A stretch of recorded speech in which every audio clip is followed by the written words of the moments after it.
কিরে ভাই, কিছু লিখলি?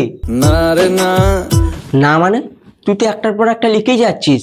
দেখো লিখছে কে, ভাই মিথ্যে কথা বলিস না, আমাকেও একটু দেখা প্লিজ।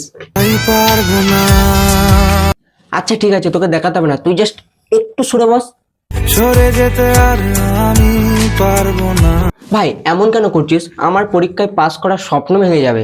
সব স্বপ্ন সত্যি হয় কার, ভাই তুই আমার সাথে এমন কেন করছিস? আমাদের এতদিনের বন্ধুত্ব কোথায় গেল? কেন সন্ধে সন্ধে নামলে সে পালা। ভাই প্লিজ আমার সাথে এমন করিস না, আমি তোকে অনেক সুন্দর মেয়ে খুঁজে দেবো। লাগে না, লাগে না। আচ্ছা ঠিক আছে, তোকে দেখাতে হবে না, তুই জাস্ট আমাকে এই 3-এর পদ্যটা লিখে দে। পদ্য লেখা আমার তো নয় কাজ, তুই আমার সঙ্গে এমন কেন করছিস ভাই? সে তো আমি ছাড়া কেউ জানে না। ভাই এবার কিন্তু আমি কেঁদে দেবো বললাম। রাজি আছি আজকে বৃষ্টি